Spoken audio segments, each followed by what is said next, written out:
Guess who forgot she wanted to film today and had to get ready? It was me. Got my earrings out. I had my hair in a messy bun. I was wiping makeup, just smearing it.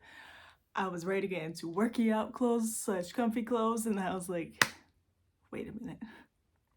I wanted to film today. So I had to get ready.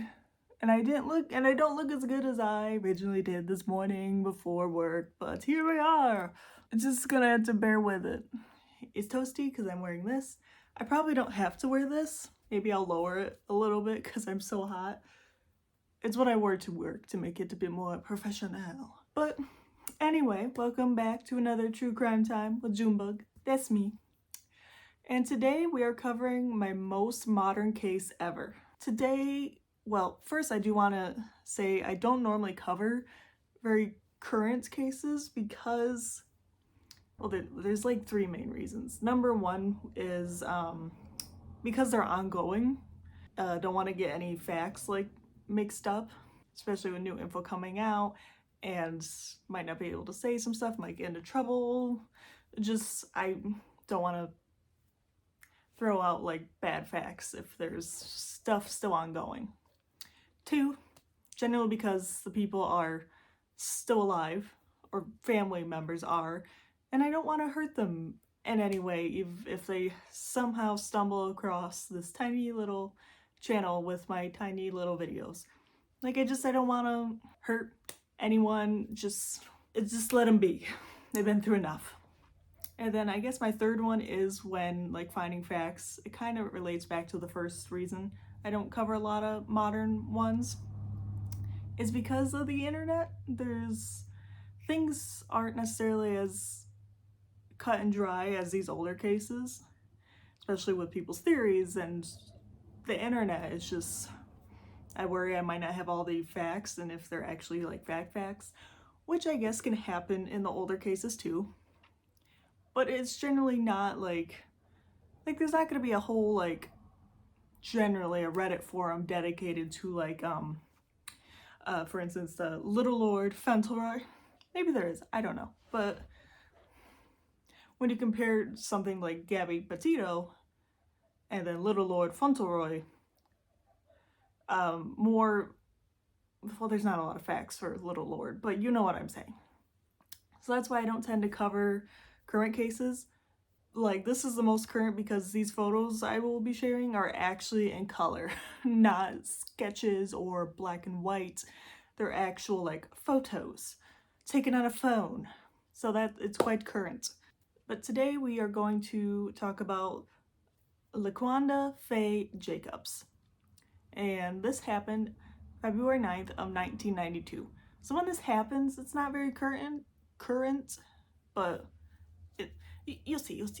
And because I always say the ages in case some people are like, oh, I'm going through, like, if that's my age, you might not want to, like, your age and the victims, also your same age, it might make you uncomfortable. If anything with children might make you uncomfortable. And that's why I mentioned the age, but she was 16.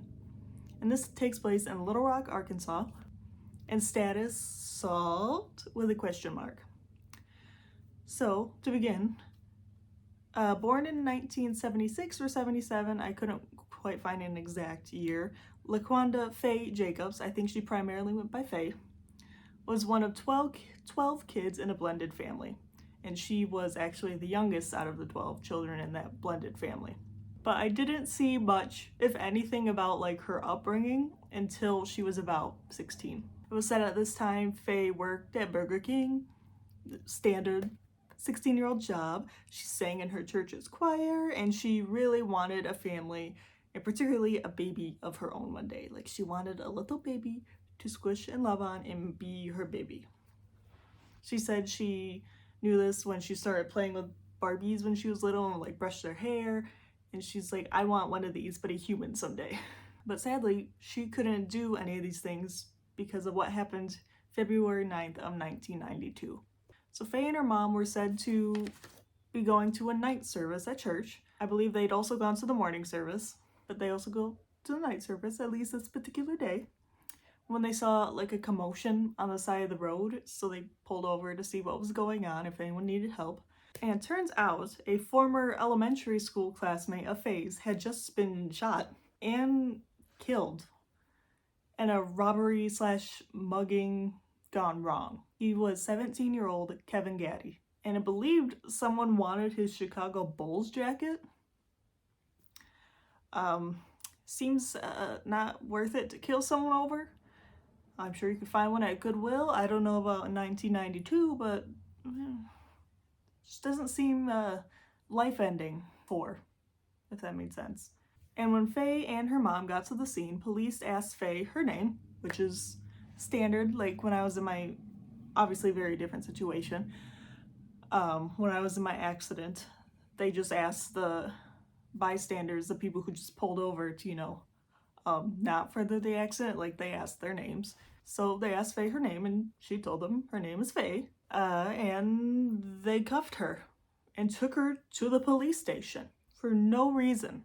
I don't know if they took anyone else ever, but they took Faye for some reason. And whilst at the police station, they did a gun residue test, like of her hands. I believe just her hands. I don't know if they checked the rest of your body. And she was fine with that because she did nothing. And the test came back and it was negative, obviously. There's no gun residue on her because she didn't fire a gun. And witnesses to the crime stated the shooter was a woman. So I mean, I guess Faye had that working against her, being a lady. The shooter was a woman in her 30s about, and with scars, like very prominent scars under her eyes, and wearing black pants and a black coat. Now, Faye was 16. No scars on her face, at least not prominent ones under her eyes, and she was wearing a white dress that she had worn to church. So it doesn't really match the description. And even with people and like the witnesses stating she was not the shooter, like it's very obvious she was not the shooter, she was charged 9 days later with killing Kevin Gaddy. And she was sent to trial for this, and she was found guilty. Because what drew me to this was, well, background knowledge, sort of. Ever since we moved into this house like 2.5 years ago, they don't stop sending people magazines here. I never ordered them. I never wanted them. They keep sending them. They're not in our name. We've tried to stop them. They keep coming. But sometimes when I'm bored, I will scroll through them because they keep showing up here. And people had covered this case, and I was so shocked. Like, I made Genesis read this, and he like doesn't read a lot. Like, he obviously can read, despite what he says in our videos. Because I was so shocked that this happened. Like, I knew stuff like this can happen, but it's just, there was no reason why she should have been the one found guilty for this. No reason. Like, I don't get it. I know this could be maybe like a white privilege thing, but it just seems like if you're looking for an older woman with scars on her face, you don't pick the young girl with no scars. Personally. But that's just me. So, yes, when this case drew me, because it's so crazy. And I found it in the People magazine. They keep sending to my house. But anyway, enough about me complaining about the People magazines. Faye, was sentenced to life without the possibility of parole for this murder she committed. Quotations, because she did not commit it. And I do want to note, I didn't see anything about her lawyer or lawyers during the trial, or if she even had one. I don't quite know how all lawyery things work. Most likely, I'm guessing this lawyer was not good at their job if she had one. And or the system was just very much against them, which can be very, very true. But I don't know the situation. Like, did they just give her the worst free lawyer they had? Like, I don't know. And this whole time, Faye maintained her innocence, as she should, because she is innocent. And nothing was really done until 22 years later into her sentence. 22 years. A nonprofit called the Midwest Innocence Project took up her case in 2014 after Faye made an appeal. I'll call it MIP from here on out for Midwest Innocent Project, but MIP or MIP stated Faye's case had the hallmarks of a wrongful conviction.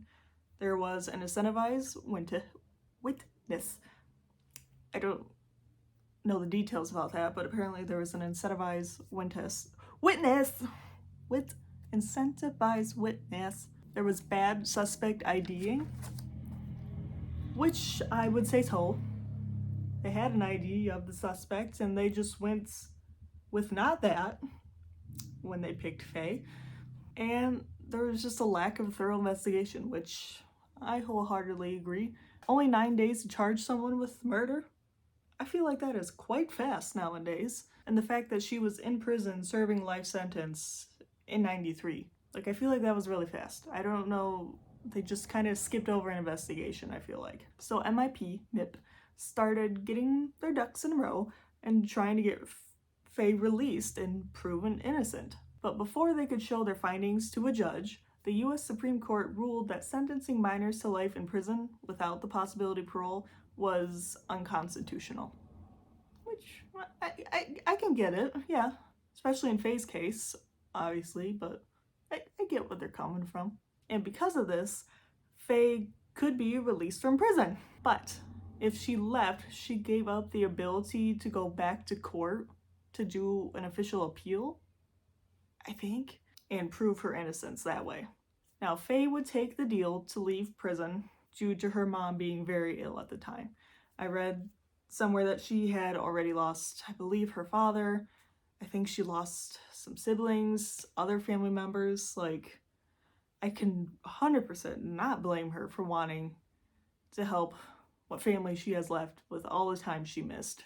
But I did see in another article or two, but she said she just would have stayed and fought if her mother wasn't ill and older, because I mean, she's already been there over 2 decades. She's like, what's a little bit more to prove that I am in fact innocent? So in July of 2018, Faye was released from prison after 26 years. So she went in as 16, 17. She came out a 46-year-old woman. Which I know you're thinking, Junebug, yes, that is how time works. But I'm just saying that because a quarter of a century was taken from her. And according to a lot of people, those are your prime years they took from her. So what's next? Due to Faye taking the deal to leave prison, she still has the guilty verdict / felony on her record, saying basically murderer, even though she's not. When I was reading, it makes it so hard for her to apply to jobs, rent a place to live, and prevents her from achieving her one goal we mentioned at the beginning, is adopting a baby. Because she stated they took it from her, the option of having a baby naturally, because she was behind bars all those years. I mean, I guess it's possible at 46 you can conceive a baby naturally. I mean, it's been done. It's just the toll on older mom's body. It's generally not a good combo, I've heard. It's hard on a young, fit body.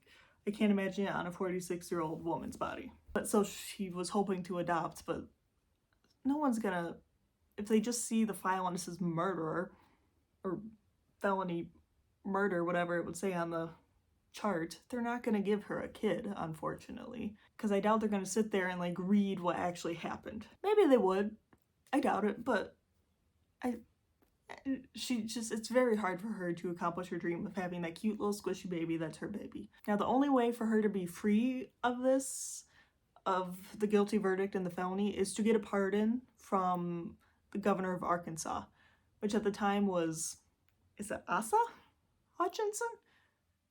ASA? I've never seen it. Well, I've never seen it as a name before, honestly. Is it Asa? Asa? Asa? Sorry, dude. But you're rude, so I don't think you deserve to have your name pronounced right.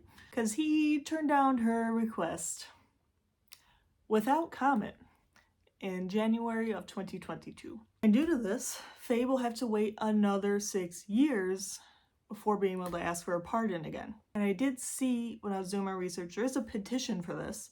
I almost signed it until I realized the date. It was created in 2018 for like Asa Hutchinson to pardon her. But what they were petitioning for, he already turned down. So I've been hemming and hawing if I should sign it to show that people still care, but I don't know if it would do anything. I can still put a link in the description box below if you are interested in signing it. I just didn't know if it'd have to be a different petition, since it'll have to be asking a new governor, because he is not the current governor anymore. It changed this year, actually. The current governor of Arkansas is Sarah Huckabee Sanders, which I didn't realize that. I had heard of her. And maybe she'll get a pardon this time? I can hope. Now, meanwhile, Faye started her own business called Innocence 2, which is a transportation business for people re-entering the community or society after prison. Like, it brings them to job interviews, to doctor's appointments, to the grocery store, and more, which I could totally understand why that is very much needed. I also saw that Faye is also the main caregiver for her aging mother at this time. And unfortunately, that is it. I mean, it is wonderful that Faye got out and she started this company to help others, I feel like in similar situations to her, and people are trying to help her. But at the same time, it's horrible that they even put her in prison to begin with. It's ridiculous. No one ever thought once, dealing with her case, like, how about we look at some other suspects? Like, even to call Faye a suspect in the murder seems a bit far-fetched. Because she was on that street. She just wanted to go to church. I just don't get it. What's also frustrating, why I say solved with a question mark, is because we know, yes, Faye did not do it. But who did? Who killed Kevin? We don't know. That woman, if it was for certain the woman with the scars under her eyes, she got away. I don't know where she is. She could be living in Palm Springs. We don't know.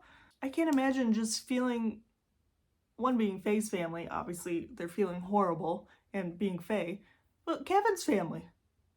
If they had common sense, I'm guessing they didn't think Faye did it. That can't have been justice. Couldn't have been justice for them. Who killed Kevin? No one knows. So that's horrible that, I don't want to say 2 people lost their lives, because Kevin truly did die, but Faye lost a quarter century of her life, plus 1 year. And that's not right. But enough of my rambling about how unfair our justice system is. And that is it for me today. It's the most modern case we've ever covered, and I think I'm gonna go back to old cases because now I'm worried I'm gonna upset someone. Let me know what you think, I guess. Don't you dare say you think Faye was the one who did it, because she did not. She did not. But anyway, I don't know what will be next. Probably something older again. I feel more comfortable in that area. Black and white photos, like no living relatives. Like, I'm more comfortable in the very older cases, personally. I'll see you next time. And I guess if you see commotion on the side of the road, don't go help. You just might get arrested, I guess. Bye.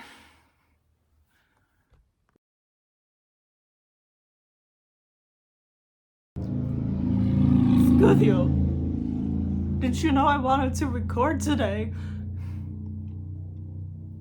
Is there another motorbike? Nope. It's a man driving his lawnmower down the road. We'll just wait for him to doodle-doo right past. Anytime, sir. Okay, I think he's far enough away now.